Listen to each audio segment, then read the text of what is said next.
pet está, especificamente o cachorro, né? Ele está comendo menos? Não está muito disposto para brincar e está percebendo que ele está mais agressivo? Sabia que ele pode, né, ou os cães podem estar passando por um quadro depressivo? Pois é, gente, eles também entram em depressão e quem conversa com a gente sobre este assunto é a médica veterinária Flávia Navas. Boa tarde, Flavinha. Olá, seja muito bem-vinda aqui Boa no nosso tarde. Vitrine Revista. Que linda, obrigada. toda colorida, maravilhosa. Flávia, cães têm depressão?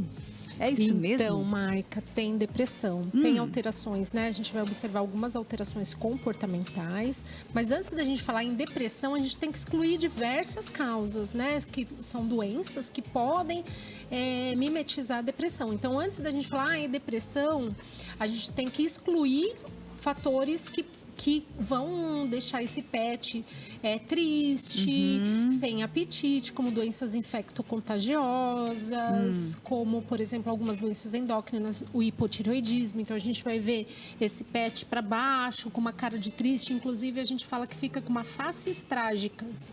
Ele fica mesmo? Consegue enxergar mesmo? Isso. Mesmo a gente, se vai olhar para ele, ele vai estar com uma cara assim, ó, de Sério? desânimo, né?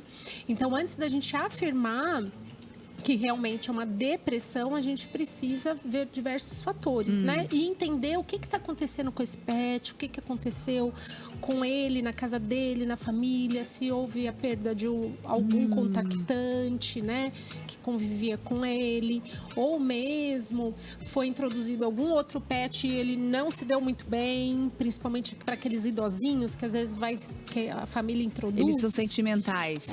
Muitos deles sim. Eu percebo, quando eu tinha cachorro, eu tinha um cocker, e um dia eu estava muito triste lá, e ele ficava do lado, ele parecia que ele também ficou triste. Eles sentem? Eles têm essa sensibilidade? Tem essa sensibilidade. Tem? Porque, assim, eles observam a nossa face também. Eles são muito observadores, né? E o cocker, então, com aquela carinha dele de... Nossa, aquela cara de coitado. Eu ficava com uma dó, falava assim, eu tô triste, mas você não precisa ficar triste. Só deixa eu triste, que dó. Exatamente, mas eles percebem a nossa face, né? Assim, o nosso comportamento do dia a dia, que tá diferente, eles observam isso. E a gente também vê alguns pets que às vezes perdeu um familiar humano deles, né? Que convivia muito, então eles sentem falta, saudade, como né? que reverte tudo isso? Medicamento, terapia? Ele tem terapia do cão? O que vai fazer com o cachorro? Tem terapia, você acredita? Terapia? Tem terapia. Existem alguns veterinários que são especializados em terapia comportamental.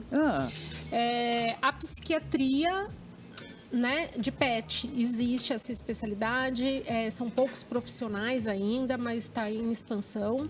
Então, aí esse especialista, o que ele vai avaliar? Ele vai pedir geralmente para fazer diversos vídeos desse pet na casa, como que tá, depois ele vai avaliar como que tá esse comportamento desse pet em casa. Gente, que sensacional! E aí existe tratamento, quando necessário, existe tratamento medicamentoso, sim, com medicações psicotrópicas, mas geralmente essas medicações são em último caso, quando existe realmente a necessidade. O importante é dar carinho, dar afeto, perceber que o cãozinho está mais triste, não está comendo, está mais na dele, então você trazer ele para perto de você, seria isso? Então, o importante é assim, o lazer é super importante, que muitas pessoas, por exemplo, confundem superalimentar com carinho, né? Então, assim, esse pet tem que ter lazer. E assim, por exemplo, tá mais quieto, será que ele tá mais quieto pela idade? Será que ele tem um problema cardiovascular também, que ele tá mais quieto e não tá conseguindo caminhar? Então, a gente tem que excluir tudo isso antes. Meu Deus. E aí depois, né, como a gente convive bastante com esses pets, né, atualmente dentro de casa, então a gente consegue, né, ter essa percepção. Os tutores de felino também, a gente observa, alguns felinos desenvolvem alguns transtornos, por exemplo, que começa a fazer arrancamento dos pelos. O gato, por exemplo, por estresse. Faz o que a gente chama de dermatite psicogênica. Os cães também, às vezes, eles se lambem, fazem até machucado por estresse, né? Alguns desenvolvem síndrome de ansiedade de separação. Meu Deus! Por exemplo, você vai viajar, vai ficar um tempo longe, então você tem que preparar tudo isso antes para não ter um sofrimento pro pet, até né? para a parte de separação entre realmente pessoas, assim, de repente o casal ali decidiu separar e fica aquela coisa, porque tem muitas brigas em relação, quem vai ficar com o pet, quem não vai, ele sente também. Sentem também. Então, e pode trazer consequências graves para a saúde. Pode. Alguns podem deixar de comer, aí depois é todo um processo, processo, para conseguir, né, alimentá-los, para voltar para, né, porque às vezes cai imunidade, às vezes não havia uma doença específica, mas aí caiu a imunidade pelo estresse, assim como pra gente, né, que às vezes cai a imunidade pelo estresse e... É muito parecido, né?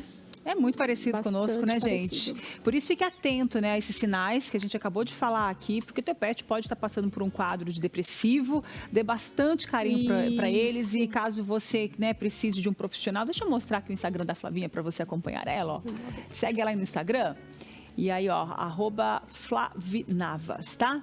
Nossa médica veterinária que está sempre aqui trazendo essas informações, contribuindo com o nosso telespectador que nos acompanha aqui na Tarubá. Sim, obrigada, viu? Eu que agradeço. Um beijo, boa semana para você. Se tiver tempo, você é minha convidada para comer. Ai, eu não vou poder ficar, mas eu agradeço. Ela sempre tá na correria, tadinha, mas né? eu agradeço muito, tá um cheiro maravilhoso. É delicioso, né? Um beijo. Ela vai ficar só com o cheiro de ação, só com o cheiro.